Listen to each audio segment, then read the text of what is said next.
બાપુ એક સુંદર મજાનો સત્ય ઘટનાનો પ્રસંગ છે અને આ પ્રસંગમાં આજે આપણે વાત કરવી છે મહેર જવા મર્દો પડવીર હરભમ કેશવાલા વિશે। પોરબંદર તાબે મોઢવાડા ગામના રહેવાસી મોઢવાડિયા સિસોદિયા મહેર નાથા મોઢાનો હરભમ ભાણેજ થાય। નાથો મોઢો જ્યારે બારવટે હતો ત્યારે તેને પકડવા માટે ઘણા પ્રયાસ કર્યા, પણ એ બધા પ્રયાસ જ્યારે નકામા ગયા ત્યારે ખિસ્ત્રીનો એક મહેર ખૂટ્યો અને નાથા મોઢાને દગાથી મારવાનું નક્કી કર્યું। હાથલા ગામ જામનગર તાબામાં એક બ્રાહ્મણ બાઈને નાથા ભગતે બહેન માની હતી અને તેની પસલી પણ દેતો હતો। ઇનામની લાલચમાં આ બ્રાહ્મણી બાઈનો ધણી પોતાનો ધર્મ ભૂલ્યો અને વિશ્વાસુ નાથા મોઢાને તુરંત મરણ પામે તેવું ઝેર ખાવાની વસ્તુમાં આપ્યું। ઝેરની અસર તુરંત થવા લાગી। પોતે સમજી ગયો કે દગો થયો છે, પોતાના હથિયાર લઈ ચાલતો થયો। ગામને પાદર પહોંચ્યો ત્યાં જ બેસુદ થઈ ઢળી પડ્યો। પોતાની માનેલી બહેનને આ કાવતરાની ખબર નહોતી। પોતાના ભાઈની આ હાલત જોઈ બહુ કલ્પાંત કરવા લાગી। પોતાના ધણીને ફિટકાર દેવા લાગી અને કહ્યું કે પૈસાની લાલચમાં આવા બડવીર મહેરને દગાથી માર્યો। પૈસો તો હાથનો મેલ છે, આજે છે ને કાલે નથી। તમે મારા પતિ છો, હું વધારે શું કહું? તમે જીવનભરનું કાળું કલંક લીધું છે। આવા વીર પુરુષને દગાથી મારવાની કુબૂતી તમને કેમ સૂજી? નાથો મોઢો આગળ ચાલવા માટે ઊભો થાય છે અને પડી જાય છે। દગાથી પોતાનું મરણ થયું છે એમ તે સમજી ગયો, પણ બીજો ત્યાં ઉપાય નહોતો। તેની મરદાઈ બતાવવાનો સમય પણ નહોતો। પલટણના માણસો આવી મને પકડશે એ બીકથી મ્યાનમાંથી તલવાર બહાર ખેંચે છે। તલવાર થોડી બહાર નીકળી બાકીની મ્યાનમાં જ રહે છે અને બેસું થઈ જમીન પર ઢળી પડે છે। દેશ દેશના ફાટડા જવાનોને પણ ધ્રુજાવનારો વીર નાથો ભાંગો તૂટા શબ્દોમાં બોલ્યો, જેના ખોળામાં માથું મૂક્યું તેણે જ દગો કર્યો। હે રામ કહી નાથા મોઢાનો આત્મા દેહથી જુદો પડ્યો। ખિસ્ત્રીના એક મહેર પૂંજાનો આ દગા બાજીવાળા કાવતરામાં ભાગ છે એમ ખિસ્ત્રી ગામના મહેર ભાઈઓને ખબર પડતા સૌએ પૂંજિયાને ફિટકાર આપ્યો અને કહેવા લાગ્યા કે પૈસાની લાલચમાં લલચાઈ જીવનભરનું કલંક વહોરી લીધું। તારા જેવા હિચકારા અને બાયલાના આ કાળા કામથી જીવનભર અમારે દુનિયાના મેણા સાંભળવા પડશે। તારા એકને ભૂંડે અમે સર્વે ભૂંડા કહેવાશું। પૂંજિયા, તે તો ભારે ભૂંડી કરી, તારું મોઢું જોવું એમાં અમને ખુશી નથી। નાથા ભગતની બહેનને જ્યારે ખબર પડે છે ત્યારે તેને વેરનો બદલો લેવાની જ્વાળા ભભૂકી ઉઠી અને એ જ વખતે પ્રતિજ્ઞા કરી કે મારા ભાઈને દગાથી મારવામાં જેનો હાથ હોય તેનો બદલો ન લઉં ત્યાં સુધી આ રંગીત લુગડા મૂકી અને ધોરા લુગડા પહેરીશ અને દુનિયાને તેમજ દુશ્મનોને પણ બતાવી આપીશ કે એક સ્ત્રી જાત વેરની વસૂલાત કેવી રીતે લઈ શકે છે। નાથા મોઢાની બહેન જ્યારે આ વેર લેવાની ધૂનમાં પ્રતિજ્ઞા લીધી ત્યારે તેનો પુત્ર અરભમ નાની ઉંમરનો હતો। ત્યારે પોતાની માતાજીના બધા લુગડા સફેદ જોઈ એક વખત કહ્યું, માતાજી, આપણી નાથમાં તો ધોરા લુગડા પહેરતા નથી, છતાં તે આ ધોરા લુગડા કેમ પહેરાશ? એનું કારણ છે એ જો મને કે વાંધો ન હોય તો જલ્દી કે। માતાએ દીકરાને કહ્યું, અરભમ, આ ધોરા લુગડા પહેરવાનું કારણ બહુ ઊંડું છે। અરભમે કહ્યું, માં, એવું કામ છે? મને જલ્દી કહે, શું તારું કોઈ અપમાન કર્યું છે કે કંઈ નિયમ લીધું છે? જે કારણ હોય તે મને તું જલ્દી કે, એનો ઉપાય થાય। માએ દીકરાને કહ્યું, અરભમ, નાથા મોઢવાડાનું નામ તે કોઈ દી સાંભળ્યું છે? એ નાથો મારો ભાઈ થાય, તારો મામો થાય। એ તારા મામાને ખિસ્ત્રીના મહેરે દગાથી મરાવ્યો, હાથલા ગ્રામના બ્રાહ્મણને ખૂટવી ઝેર દઈ મારી નખાયો છે, પણ એ ખટકો મારા હૃદયમાં રહી ગયો છે। એ વાત યાદ કરું છું ત્યાં મારું હૃદય બળી જાય છે। અરભમની માને બોલતા બોલતા આંખમાં જળહળિયા આવી ગયા અને ઓઢણાના શેડાથી આંસુ લૂસ્યા। દીકરા અરભમ, તારા જેવા જવા મર્દની હું માં થઈ અને તારા મામાના વેરની ધૂળ ચાટતો ન કરું ત્યાં સુધી હું અનાજ ખાઉં નહીં. એ ધૂળ ખાધા બરાબર માનું છું. આ મારો નીમ લઈને પહેરેલા ધોરા લુગડા તો આ સુધી ઉતરે તેમ પણ નથી. માના શબ્દો સાંભળતા અરભમના હૃદયમાં વેર લેવાની આગ ભભૂકી. અરભમનું હૃદય વેર લેવાની ધૂનમાં ધબકવા લાગ્યું. અરભમે કહ્યું, માડી, એમાં તું આટલી બધી કામ કરવા કર્યા કરસ? માડી, તું જરા રાખ. થોડા ગયણા ગાંઠા દીમાં જ એને ભો ભેગો કરી નાખું તો જ મારું નામ અરભમ. નક્કર મારી માને પેટે હું પાણો જન્મ્યો એમ સમજજે. એના ખૂનથી મારી માં તલવારને નવરાવું, નહીં તો એ મારી જનેતા લાજે ને. અરભમની માં બોલી, દીકરા, તારા વચનમાં મને પૂરેપૂરો વિશ્વાસ છે. મારો દીકરો બોલ્યો ફરે નહીં એ હું બરાબર જાણું છું, પણ એ બાબતે આજનો આજ અમલ મૂકવાની ઉતાવળ નથી. અરભમે કહ્યું, માતાજી, હવે તો એ વેરનો બદલો ન લઉં ત્યાં સુધી મને અનાજ નહીં ભાવે, ઊંઘ નહીં આવે. શ્રીરામના સમ ખાઈને કહું છું કે જ્યાં સુધી એ પાપીનું માથું ધડથી નોખું ન કરું ત્યાં સુધી આ ગામનું પાણી પીવું હરામ છે. અરભમે આવેશમાં આવીને માંથી તલવાર બહાર ખેંચી માતાજીનો આશીર્વાદ લેવા માતાજીના પગમાં પડ્યો. સુરવીર માતાએ જાણ્યું કે મારો અરભમ હવે વેર લીધા વિના સુખે બેસે તેવો નથી, તેમ પોતાની પ્રતિજ્ઞા પૂરી કરવી છે. તે માટે અરભમના ઓવારણા લીધા, કપાળે ચાંદલો કર્યો, હૃદયના ઊંડાણથી ઉદગારો નીકળ્યા. જા દીકરા, તારી ફતેહ થશે, તારી ટેક પાડવાનું પ્રભુ તને બળ આપશે. અરભમ માતાને પગે લાગી આશીર્વાદ મેળવી ચાલતો થયો અને આહા વાતની ખબર નાથા મોટાના દીકરા માલદેવને પડી. ત્યારે પિતાનું વેર લેવાની ઘણા વખતથી અભિલાષા હતી, તે પૂરી કરવાનો મોકો મળ્યો.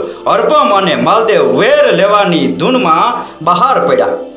પોરબંદરથી 6 ગામ વિસાવાડા ગામે દર સાતમ આઠમ એટલે જન્માષ્ટમીના દિવસે મોટો મેળો ભરાય છે. તેમાં મહેર જ્ઞાતિના પુરુષો અને સ્ત્રીઓ વધારે આવે અને આ વિસાવાડા ગામ મૂળ દ્વારકાના નામથી ઓળખાય છે. જાત્રાનું સ્થળ છે. અનેક દેશના યાત્રાળુઓ ભગવાનના દર્શન કરી કૃતાર્થ થાય છે. આજે મેળામાં માનવ મેદની સમાતી નથી.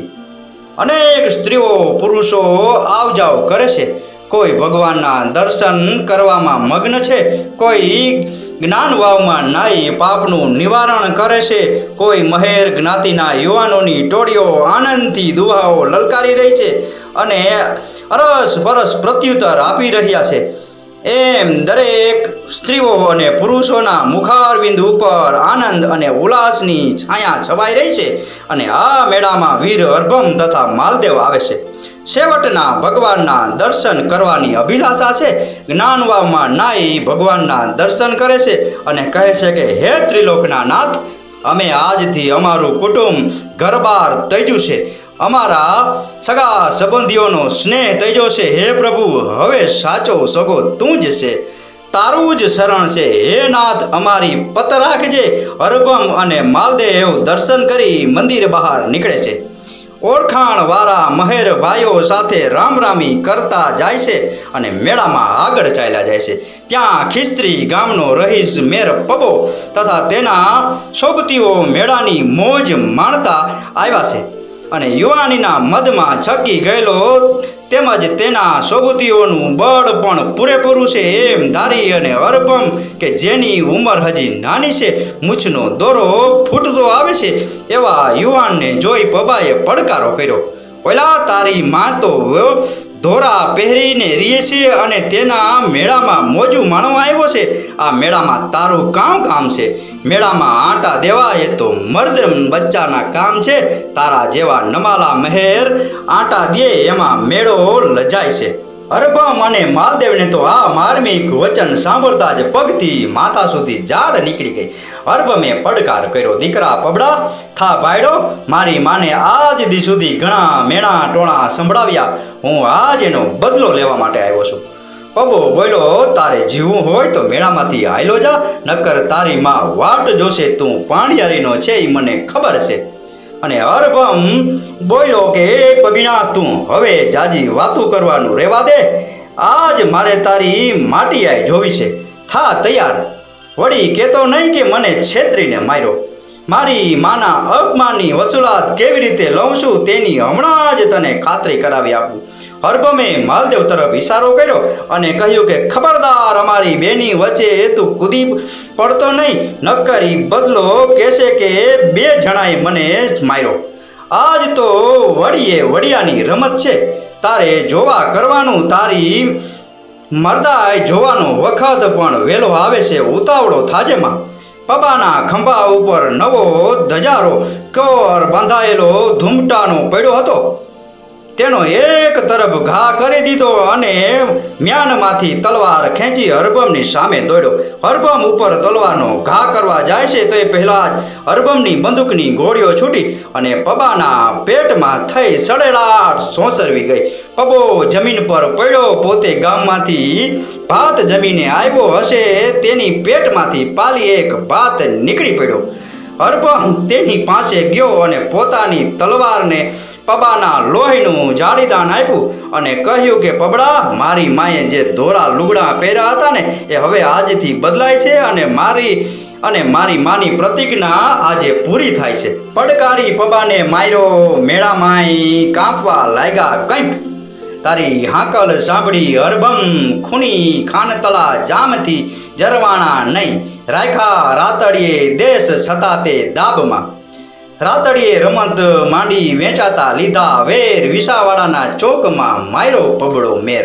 માયરો પબડો મેરતી કેવો કનૈયા લાલની મૂર્ત જેવો.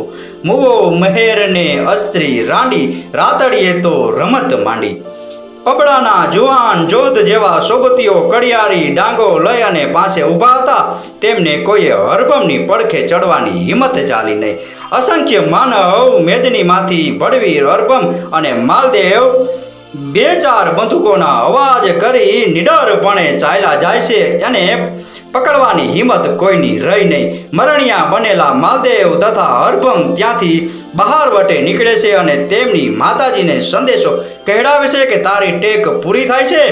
મારે ધોળા લુગડા કાઢી અને આજના નાતના રિવાજ મુજબ કપડાં ધારણ કરજે અને હવે મારી આશા રાખીશ નહીં. ભેળા થવાનું જો સર્જાયેલું હશે તે ભેળા થશું. તું એક સુરવીર પુત્રની માતા છે. તારા જેવી માતાને પેટે મેં જન્મ લીધો તે મારા અહોભાગ્ય છે. હવે અમે અમારા મેદ અમારી હથેળીમાં લઈ અને ફરીએ છીએ. અમારું ખાપણ અમારી ભેખમાં રાખેલ છે. હવે એક ઈશ્વર સિવાય કોઈની પરવા નથી.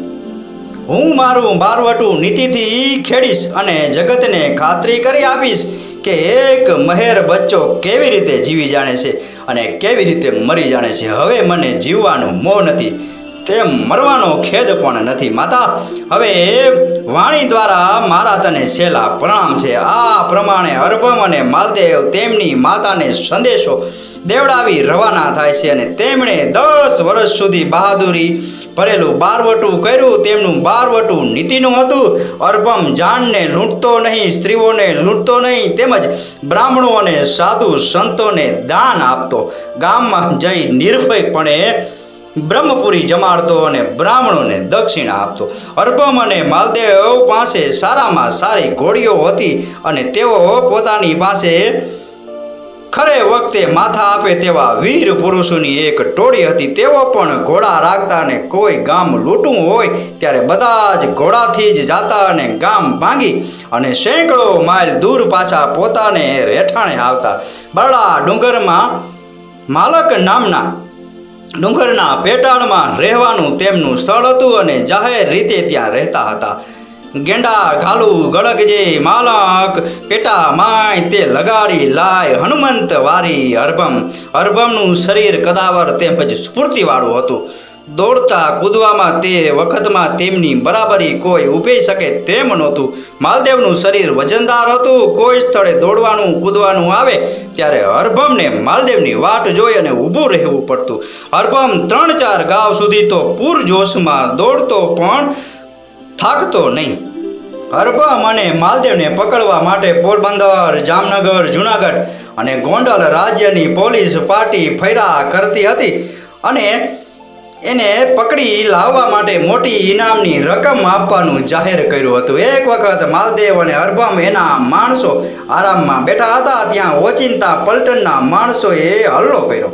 હરભમ અને માલદેવના કેટલાક સોબદીઓ તો તેનો સામનો કરવા પલવારમાં ઘોડે સવાર થઈ ગયા, પણ માલદેવ તેનું શરીર ભારીપણું હોવાથી પહેલે ઝપાટે ઘોડી પર રાંગ વાળી શક્યો નહીં. ઘોડી પાણીદાર હોવાથી તેમજ બંદૂકોના ગોળીબારના અવાજથી ઘોડી એકદમ તપી ગઈ, જેથી એક બે વખત સવાર થવાથી માલદેવે કોશિશ કરી, પણ ઘોડીએ માલદેવને ચડવા દીધો નહીં અને ગિસ્તના માણસો નજીક આવી પહોંચ્યા. માલદેવે જાણ્યું કે હવે અહીંથી નાસી છૂટાય તેમ નથી, તો હવે સામે પડતો ઝાલીને મારી મરદાઈ બતાવીને મારું તેમજ મારી શોભા છે એમ ધારી મ્યાનમાંથી તલવાર બહાર ખેંચી મેદાનમાં પડ્યો. ઘણો સામનો માણસોને અસ્થિવારમાં બંધ પોલીસ પાર્ટી પસાર થઈ ગઈ. આગળ માલદેવ ક્યાં સુધી ટકી શકે? એક ઘોડી જેની સાથળમાંથી નીકળી અને પસાર થઈ ગઈ. માલદેવ જમીન પર પડ્યો. હરભમને મનમાં થયું કે માલદેવ એકલો પડ્યો છે અને રખેને ત્યાં જ તડ દઈ અને એને મૂકીને જાવું એ આપણા એક જુવાનને તળ તો ઠીક નહીં લાગે. એમ ધારી એના સાથીદારોને પડકાર કર્યો, ભાઈઓ, આપણા એક જુવાનને તડ રાખ્યો છે, આ એટલે મૂકીને આપણે જોઈએ તો આપણા નાદાની ગણાય, એ આપણો ધર્મ નહીં. માટે જેણે પાછા હવે એ કાંઈ નહીં, કાં આપણે નહીં. હરભમે પોતાની ઘોડીને હેડી મારી. હરભમની સાથે તેના સોબતીઓ પણ ઉપડ્યા. થોડી વારમાં તો પોલીસ પાર્ટીની નજીક જઈ પહોંચ્યા અને હરભમે પડકારો કર્યો, દીકરાઓ, હવે થાવો, માટી થઈ જાઓ, તમારો બાપ હવે ભૂગો છે. રાજના હરામના રોટલા ઘણા દી ખાધા, આજ તમારી ખબર પડશે. સામસામા આકલા પડકારા થયા. હરભમ અને તેના સાથીઓ મરણિયા થઈ અને કુયદા ઘેટાના ટોળામાં જેમ સિંહ પડે તેમ હરભમે અનેક પોલીસોને ધૂળ ભેગા કર્યા. પોલીસ પાર્ટી બળવાન હતી, હથિયારોની સામગ્રી પણ પૂરતી હતી. એમના થોડા માણસો મરાણા તો પણ ગોળીબાર ચાલુ રાખ્યો. હરભમના સોબતીઓ બહાદુરથી લડ્યા, પણ એક પછી એક સામે પગલે લડી અને મરણને શરણ થયા. માલદેવે તો પોલીસના માણસોએ કબજે કરેલ છે. હથિયાર વગરનો પરહેજ થયેલો માલદેવ લાચાર બની આ દ્રશ્ય જોયા કરે છે. હરભમના સોબતીઓ મરાણા, હવે હરભમ ટકી શકશે નહીં એમ માલદેવને લાગ્યું, એટલે માલદેવ બોલ્યો, હરભમ, હવે તું અહીંથી વળી જા, મારું કહ્યું માન અને મારા સારું થઈને તું તારું મોત કરમાં. તું જીવતો હશે તો વેરી કોકદીક પ્રભુ સારો વખત આપશે, માટે હું તને તારી કુળદેવી ખોડિયાર માના સમ આપું છું કે તું અહીંથી ભાગી જા. મારું તો કમોત થાશે, પણ તું તારું કમોત ભલો થઈને કરમાં. હરભમને માલદેવની વાત સાચી લાગી. વળી પોતે એકલો જ રહેલો તેમ જખમી પણ થયેલો હતો, તેથી હવે પોલીસની બળવાન ટુકડી આગળ જાજો વખત સામનો કરી શકે તેવી સ્થિતિ નહીં હોવાથી પોલીસનો પીછો મૂક્યો. ઘોડીને પાછી વાળી માલદેવે દૂરથી રામ રામ કરીને રવાના થયો. માલદેવને પોલીસ પાર્ટીએ પોરબંદર કારાવાસમાં કેદ કર્યો. પગમાં હડ અને હાથમાં બેડીઓ નાખી એક બકોરામાંથી તેનું ખાવાનું નાખતા હરભમ પૂર વેગમાં રસ્તે પડ્યો. પોતે જાણતો હતો કે પોતાને પડેલા ઘા કારમી હતા. રખેને હવે તો દેહ રસ્તામાં રહી જાય એ બીકથી પંથ કાપવા લાગ્યો. કાઠિયાવાડના એક નાનકડા ગામ દુફણિયા, આ ગામ મૂળ કાઠીનું છે, પણ હરભમ ભાવનગરની છે. માં પોતાના ઓળખીતા કાઠી મિત્ર જોગિયાળાને ત્યાં ગયો અને બની ગયેલી બધી હકીકત કહી. કાઠીએ હરભમને 1 મહિનો રાખ્યો. હરભમ સાજો થયો. કાઠીની ઘરવાળીને પોતે બહેન કરી અને જુદા પડતી વખતે 200 કોરી પસલીની આપી કાઠીનો ઉપકાર માન્યો અને જખમ રૂજાતા રસ્તે પડ્યો. એક ઠેકાણે કહેલ છે, કંથડા રણ સંગ્રામમાં ગોમિત કોઈના સાથ તારા બેલી 3 જણા હયું કટારીને હાથ. એ પ્રમાણે મર્દ બચ્ચો અર્પમ એકલો ઘૂમતો અને પોતાના આત્મબળ વિશ્વાસ હતો એટલે નિડરપણે ફરતો ઘણીવાર પોતાની માની લીધેલી બહેન પાસે જતો અને પસલી આપી આવતો. અહીં માલદેવ તો કેદ થયો, પણ મુખ્ય માણસ અર્ભમને પકડવાના પ્રબળ પ્રયાસ થવા લાગ્યા. મોટી ઇનામની રકમ આપવાનું જાહેર થયું. પૈસાની મોહનીમાં અંજાઈ કાઠીનું મન લલચાયું અને અર્ભમને દગાથી પકડવાનો દાવ રચ્યો. પોલીસ અફસરને જઈ અને અર્ભમને પકડવાનું બીડું ઝડપ્યું. પોતાની ખાતરી હતી કે મારી ઘરવાળી બહેન તરીકે ગણે છે એટલે પસલી આપવા આવ્યા વિના રહેશે જ નહીં. અર્ભમને લૂંટફાટમાં જે કાંઈ માલ મળતો, દાગીના મળતા, તે સર્વે પોતાની માનેલી બહેનને ત્યાં જ મોકલી દેતો. આજે અર્ભમને પસલી પહોંચાડવાનો દિવસ છે. અર્ભમ ભૈરો પોતાની બહેનના ગામ તરફ રવાના થાય છે. સંધ્યા કાળે બહેનને ઘેર પહોંચે છે. કાઠીએ અગાઉથી કરી રાખેલ સંકેત મુજબ પોલીસ પલટને પોતાના ઘરના મેળામાંથી અગાઉથી છુપાવી રાખી હતી. અર્ભમ આવ્યો એ સમાચાર મળતા જ પોલીસના માણસો સજ્જ થઈ ગયા. અર્ભમે પોતાની ઘોડીને ડેલીમાં બાંધી કાઠીએ અર્ભમ માટે ઓસરીમાં ઢોલિયો ઢાળી, ગાદલું નાખી, માથે રંગીત થીગડીઓ વાળી ગોદડી નાખી અને પાણીનો કળશિયો આપ્યો. અર્ભમ હાથ પગ મોઢું ધોઈ ડેલીએ બેઠો કાઠી સાથે વિનોદની વાતો કરે છે. કાઠી તેનો ઉત્તર આપે છે. કાઠીનું મન મેલું છે, છતાં તેની ખબર ન પડે તેમ ચાલાકીથી પોતાના વાણીનો પ્રયોગ કરશે. મન મેલા તન ઉજળા બગલા કપટી અંગ, તાસે કેવા ભલા તન મન એક જ રંગ.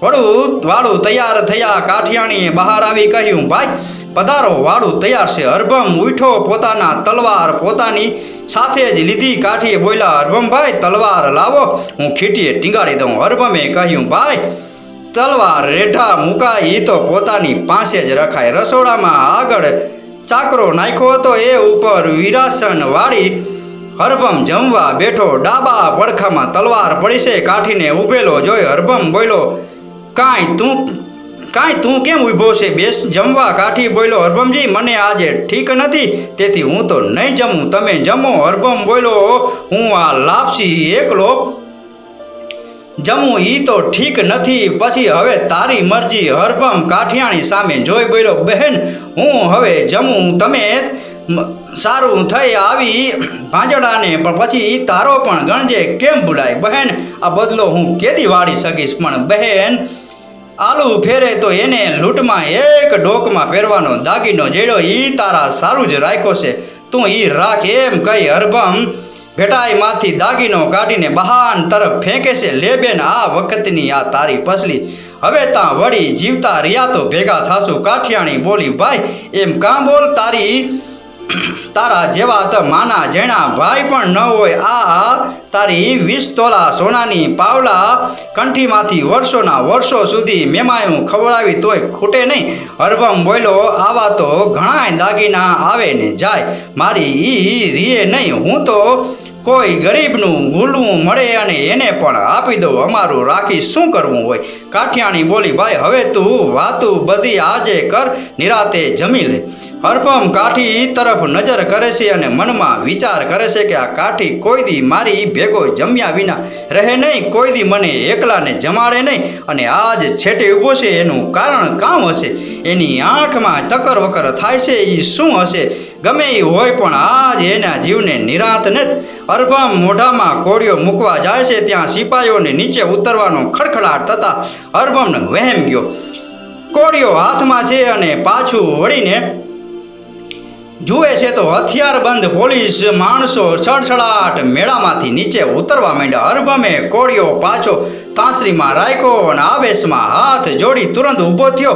મ્યાનમાંથી તલવાર બહાર કાઢી અને પડકાર કર્યો, દગાખોર બાયલાઓ, આમ એકલે પકડવા માટે 50 સાંડ સાથ સંતાઈને શું કામ બેસી રહ્યા? તમારી માએ માટિયાએ જોઈ હોય તો આવો મેદાનમાં જોઈ લ્યો ભાયડાની રમતું. કાઠી સામું જોઈ અને હરભમ બોલ્યો, એ ભૂંડા કામના કરવાવાળા, આમ દગાની રમત રમવી હોત, કાઠીઓમાં કોક આવા દગાખોર હશે, એ તો મેં આજ જ જોયું. કાઠીની જાત તો એક મરદાઈના નમૂના રૂપે છે, એમાંય તારા જેવા અવળા કામના કરવાવાળા નીકળી જાય એ ખરા ફટ છે. ભૂંડા ઓયલા ખાખી લુગડા વરાવ માર્ગ દઈ દ્યો, નકરા તલવાર તમારી માં નહીં થાય. એમ કહી હરભમ મરણિયો થઈ સિપાહીઓ પર તૂટી પડ્યો અને હરભમની તલવાર જેના પર પડે એ પાછો બીજો ઘા માગે નહીં.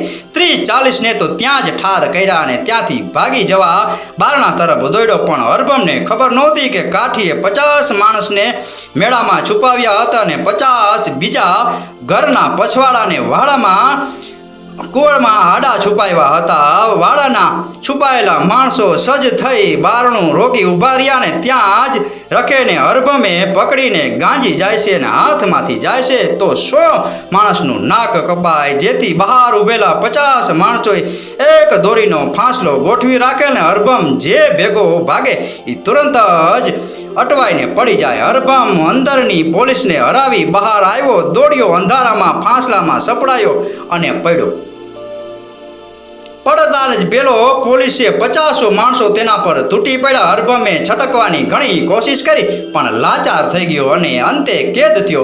હરભમ પાસે જે બંદૂક વગેરે હથિયાર પાસે હતા તે બાબરા ગામ પાસે કરિયાણા કાઠી ભાણા ખાચરનું ગામ છે ત્યાં ઉનડ બાપુને ત્યાં રહી ગયા. પોલીસ પાર્ટીનો વિજય થયો અને કાઠી ખૂટાણામાં જીત થઈ અને તે બાબત પોલીસે કાઠીને શાબાશી આપવા લાગ્યા. કાઠીના મોઢા પર પણ ઉલ્લાસની છાયા છલકાઈ રહી હતી. ઇનામની મોટી રકમ મેળવવાની માટે હરભમ ભૈરો પોલીસને હાથે હરભમને પકડાવી દીધો. હરભમની પોરબંદરના રાજ્ય તરફથી માગણી થતાં પોરબંદરની પાર્ટી આવતાની સાથે જ રવાના થયો. પોરબંદર આવ્યો અને માલદેવની સાથે કેદમાં તેણે પણ કેદ કર્યો. પગમાં હડ નાખી, હાથમાં હાથ કડીઓ નાખી અને એક વખત જેણે પોરબંદર, જામનગર અને ગોંડલના ગામડાઓ રાડ બોલાવી હતી તે હરભમ હવે અને માલદેવ આજે કારાવાસમાં પરાધીનતાના બેડીઓ પડીને પોતાનું જીવન ગુજારવા લાગ્યા. મહારાણા ભીકાજીને જ્યારે આ વાતની ખબર પડી ત્યારે ખુશી થયા. તેમાં બીજી રીતે પોતાના રાજ્યમાં આવા વીર પુરુષો પાક્યા છે એમ જાણી આ બંને વીર પુરુષોને અંતકરણથી ધન્યવાદ આપ્યા અને હુકમ કર્યો કે આવા મહેર જ્ઞાતિના વીર પુરુષોને એમના ગુના બદલ દેહાંત દંડની શિક્ષા ન કરતા જન્મકેદ રાખશો. આવા પુરુષોએ પણ રાજ્યની શોભા છે અને એણે અપરાધ કર્યો હશે, અનેક એનામાં અવગુણો હશે, પણ એની મરદાઈ અને એની બહાદુરી ભૈરા કામોની તો આપણે પ્રશંસા જ કરવી પડી. મહારાણા વિક્રમરાજજી કાશીની યાત્રા કરવા માટે પધારેલ છે. રાજ્યની લગામ પાછળથી દિવાન કાનિયા ગાંધી મહાત્મા ગાંધીના પિતાને સોંપાય છે ને કાબા ગાંધી દિવાનગીરીના પદ પર હતા ત્યારે હરભમના બારવાટાનો અંત લાવવા માટે અને હરભમને કેદ કરવા માટે ઘણો પ્રયાસ કરેલો અને અંતે હરભમ તરફથી પણ તેમને બહુ સહન કરવું પડેલું. આ બધી જ વાળા હૃદયમાં બળિયા કરતી હતી. હરભમ જ્યારે પકડાયો ત્યારે એનો બદલો હું લઉં એ વિચારમાં જ દિવાન સાહેબ રહ્યા કરતા હતા. દેવી ઈચ્છા સાર એમ સમજી કાબા ગાંધીએ ઉમેદો બહાર આવ્યા અને યોગ્ય શિક્ષા આપવાની કુલ સત્તા પોતાના હાથમાં છે અને એ સત્તાનો લાભ લેવાનો આ અવસર છે એમ ધારી હરભમ અને માલદેવને તોપને ઘોડે ઉડાવી દેવાની સજા ફરમાવી દીધી. કાલે હરભમને તોપને ઘોડે ઉડાવી દેવાનો હુકમ થયો છે એ ચર્ચા પોરબંદરની બજારમાં ચૌટે અને શેરીએ સ્ત્રી પુરુષો અને બાળકોમાં થવા લાગી છે. સવારના 9 વાગ્યાનો સમય છે. હરભમને કારાવાસમાંથી બહાર મજબૂત પોલીસ પહેરા સાથે લાવે છે. હથિયારબંધ પોલીસની ટુકડી આગળ પાછળ અને બાજુમાં ચાલી આવે છે. વચમાં સફેદ વસ્ત્રધારી વીર હરભમ નિરળપણે ચાલ્યો જાય છે. ઘણા વર્ષોથી કેદખાનામાં રહેલ તેની હરભમના માથાના વાળ વધી ગયા છે, દાઢીના વાળ પણ વધી ગયા છે. આ વખતની તેની મુખાકૃતિ જોતા દુશ્મનની છાતી ફાટી જાય તેવી છે. હરભમને જોતા પોરબંદર તેમજ આસપાસના ગામડાના ભાઈઓ અને બહેનો ચાલી નીકળ્યા. વીરડીના કોઠા આગળ તોપ અગાઉથી ઘોડો ભરીને ગોઠવી રાખેલી છે. હથિયારબંધ પોલીસ પાર્ટીની વચમાં ચાલ્યા આવતા હરભમની પોલીસને બીક લાગે છે. રખે બંદીવાન હોવા છતાં પણ જો કોઈના પર લોઢાની બેડીઓવાળો હાથ પડ્યો તો તેના 12 વાગી જશે એ બીકે સાવચેતી રાખી હરભમની બાજુમાં ન આવતા તેનાથી દૂર ચાલ્યા જતા હતા. કિલ્લામાં કોઠા આગળ હરભમને ઊભો રાખવામાં આવ્યો. કિલ્લાના કોઠા આગળ બુરજના ઘડિયાળના 9ના ટકોરા થયા. રાજ્યના અમલદારો ત્યાં જ રાજ્ય હાજર હતા. પોલીસ પલટણ બંદોબસ્ત માટે ગોઠવાઈ ગઈ હતી. ન્યાયાધીશે હરભમને તોપને મોઢે બાંધવાનો હુકમ કર્યો અને કાળા પોશાકવાળા 10 સિપાહીઓને લઈ ફોજદાર હરભમની પાસે આવ્યો અને હરભમને તોપને ઘોડે ઉડાવી દેવાનું ફરમાન વાંચી સંભળાવ્યું. તોપને મોઢે બાંધવા માટે હરભમ પાસે જાય છે અને એ હરભમે પડકાર કર્યો.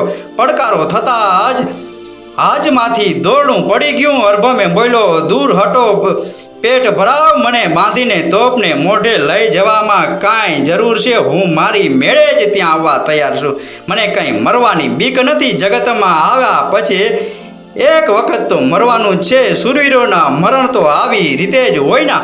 ગાદી તકિયા પર બેસી કામરૂના શાહીઓ લીટા તકિયા અને પોતાના મોત આવવાની રીતે થોડા જ થાય છે. આ મોત અને આનંદ છે મારા જીવનમાં કરવામાં કામ મેં કરી લીધા છે. હવે જીવવાની મને કોઈ અભિલાષા નથી. હું મારી મેળે તોપને મોઢે સામી સાતી રાખી અને ઊભીશ અને પીઠનો જો હું ઝીલું નહોતો મારી જનેતા લાજે. અને એલા ગોલંદાજો, ઈ જામગરી મારા હાથમાં લાવ અને આ તોપને હું મારા હાથે જ દાગવાનો છું. આટલું કહી ગોલંદાજ પાસેથી જામગરી લઈ લીધી. હરભમે આકાશ તરફ નજર કરી અને હૃદયમાં પોતાના ઈષ્ટદેવ શ્રીરામચંદ્રનું સ્મરણ કર્યું અને બોલ્યા, હે નોધારાના આધાર, હે ભાગ્યના બેરું, આ તારા સેવકને સદાને માટે તારા ચરણમાં રાખજે.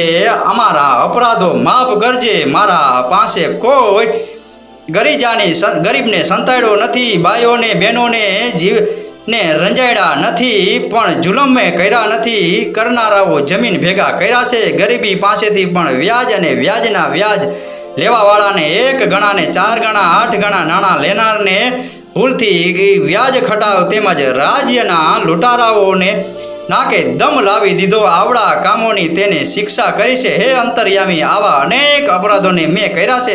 તું પાયણનું પણ પાલન કરવાવાળો હે પ્રભુ, મને પશુ મારું ગુના માફ કરી મારા ગુનાને સંભાળી રાખજે. મહેર કરી દાદર કરી જોઈને હું જોઈશું. હવે ઈચ્છા છેલ્લા રામ રામ, મારા કાંઈ અવગણ હોય તો મને માફ કરજે. એક મેર તરીકે કેવી રીતે જીવવું જાણવું એ મારા જીવન ઉપરથી તમને કંઈક જાણવું જોવા મળશે. જાણજો તો તમારા વડેરાઓની કીર્તિ અમર રહેશે. એવી વર્તજો. અને હસ્તે મોઢે પોતાની હાથે જામગરી તોપના ગોળા ઉપર મૂકી અને આકાશને તોડી નાખે તેવા પ્રચંડ ધડાકાથી આસપાસના મકાનોના કાંગરા ઉઈટા અને ખસેડી જમીન પર પડ્યા. હરભમનો પ્રાણ સર્વવ્યાપી થયો. એક વીર પુરુષનો આવો બહાદુરી ભરેલો મરણ પ્રસંગ જોઈ જેવા આવનારા નારીઓ અને હરભમની મર્દાંગીના વખાણ કરવા લાગ્યા. મહારાણા વિક્રમજી જ્યારે કાશીની યાત્રાથી પાછા પોરબંદર પધાર્યા ત્યારે હરભમને તોપે ઉડાડી દીધો તેવી તુરંત ખબર પડી. ત્યારે દિવાન સાહેબને કહ્યું, દિવાન સાહેબ, તમે આ ઠીક કર્યું નહીં. આવા વીર પુરુષોને મારી નહોતા નાખવા. એ હરભમ તો બહાર વટે નીકળ્યા પછી જે કાંઈ એની પાસે રહેતો એકઠો થતો એ તેની કાશીમાં આપણા પોરબંદરની જગ્યાએ જનારાઓ માટે ઉતારવાનું સ્થાન નહીં હોવાથી સુંદર ઓરડાઓ બંધાવી આપ્યા હતા. કોઈને કહ્યું કે આ ઓરડા કોના તરફથી બાંધવામાં આવ્યા છે? ત્યારે હરભમે કહ્યું કે અમે મહારાણા વિક્રમજીના દીકરા છીએ. સત્ય અને ધર્મની નીતિ મહારાણા વિક્રમજી અમારા બાપુ છે. એ હરભમ તો મારા નામની જશ બોલાવી બ્રહ્મ ભોજન કરાવી અને ત્યાં આવતો હતો. એને તો કેટલાય ધાર્મિક કાર્ય કર્યા છે, રાજ્યનું માન વધાર્યું છે. હવે જ જે થયું તે થયું, પણ આવા જવાન મર્દોને આવી રીતે નહોતા મારવા. દિવાન સાહેબ બોલ્યા, ખુદાવિંદ, આ રામખોરોએ આપના પધારા પછી પાછળથી બહુ જ તોફાન આદર્યા અને તોપખાનામાં તોડી અને ભાગવાની 1-2 વખત કોશિશો પણ કરી હતી. ને આવી સિપાહીઓને પહોંચાડ્યા હોત તો એવો કેદખાનું તોડી અને પાછા બહાર નીકળી જાય. વિક્રમજી બોલ્યા, દિવાન સાહેબ, જેના પગમાં લાકડાની બેડીઓ હોય, જેના હાથમાં પણ બેડીઓ હોય અને કાંઈ જ રહ્યા કરે છે, એ બકોળા સિવાય બીજે ક્યાં જવાના છે? અંજવાળું પણ મળતા નથી. એ પહેરેજ અને લાચાર બનેલા બિચારાએ મહેણાઓ પણ માર્યા તો તોફાનો કરી શકે, પણ ઠીક એમનું નિમિત્ત મોત થવાનું સંજોગમાં હશે, જેથી તમોને એવી બુદ્ધિ સૂજી. પણ હવે પછી ખ્યાલ રાખો કે મારી મહેરબાનીનો અંત મારી સામેલી સત્તાનો ગેરઉપયોગ ન થવો જોઈએ. દિવાન સાહેબ, ત્યારે તો રાજ્યની અને પ્રજાની આબરૂને વધે બંનેનું ચાલ્યું થાય છે ભલું તેવી રીતે રાજ્યનો વહીવટ ચલાવવો જોઈએ. હું તમને માનું છું કે તમારા જેવા દિવાન મળવાથી મારા પર સ્વરાજનો બોજો પણ ઘણો ઓછો થયો છે. દિવાનના બોયલા બાપુ ક્રોધવેશ આવી મારાથી કામમાં વધારે પડતું ભરાયેલું હરામખોર પણ શીતળેહાટ બેસવા ખાતર આ કાર્ય કરવાની મારામાં તેવડ નહોતી. હૃદયમાં જાગૃત થઈ અને રાજ્યનું તેમજ પ્રજાનું ભલું કેમ થાય એક જ ઉદ્દેશ હોવાથી આ ભૂલ થઈ ગઈ. અને વિક્રમરાયજી બોલ્યા કે દિવાન સાહેબ, એ ઉદ્દેશ હોય તો કંઈ બીજો હોય. હવે મારાથી જાણવાની જરૂર નથી. જે થયું તે થયું, પણ એટલું ધ્યાનમાં રાખવું કે મહેર જ્ઞાતિ એક રાજ્યની વફાદાર પ્રજા છે, એ ભૂલવાનું નથી. અને એ જાતિને રાજ્યની ઉમદા સેવા બજાવી અને હજી પણ રાજ્યને ખાતર પોતાના દરેક પ્રકારની ભોગ આપવાને માટે સદા તૈયાર છે. જો બોલી બાફલ અને સીમાન કેળવવાની જાત છે, એનામાં કંઈ દુર્ગુણો હોય તે દૂર કરવા માટે તેમને સારી કેળવણી આપી અને તેમની નવી પ્રજાને સંસ્કારી જાળવવા રાજ્ય તરફથી મદદની જરૂરિયાત હોય ત્યાં મદદ કરતા રહેજો. જતા માટે તને માન છે અને કોમને કેળવવામાં આવે તો કેટલાય ગુણો એમનામાં બહુ સારા છે. દિવાન સાહેબ, હવે મારા નિત્ય નિયમ પ્રમાણે છે માતાજીના દર્શન કરવા અને ભોજેશ્વર શ્રી શંકર ભગવાનના દર્શન કરવા જવાનું છે. દિવાન સાહેબ બોલ્યા, બહુ સારું નામદાર.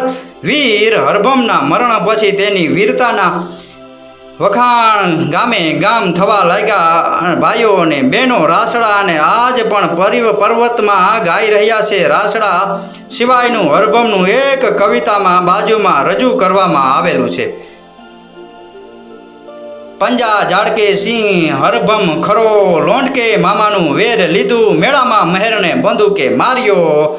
કટાકે જુદ્ધ ભારત કીધું. જીવને જોડલે વેર જાળ્યું. શાર્દૂર મૃગપતિ જેમ છૂટા. જુનાણું થરથર સુખ નહીં અને જીત્યા માન ગોંડલ ધરીણા ગાંઠ તૂટા. ભાણેજ નથ માલરા હવે નહીં ભારતે. જોધમલ ખદીને ગળી જાવે. સાંકળિયા કેસવાળા ન રહે સામટા. ચાર પરજુ તણા માલ ચાવે. હાંક વાગે ભડાય હેમરા ઊંઘવે.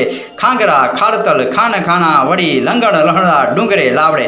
છોકરા પોરમાં રહે સાના. બાબુ, આ હતો મહેર જવા મર્દો ભડવીર હરભમ કેશવાલાનો પ્રસંગ પૂરેપૂરો સાંભળ્યો એ બદલ આપનો ખૂબ ખૂબ આભાર. આપનો દિવસ શુભ રહે. મહાદેવ હર.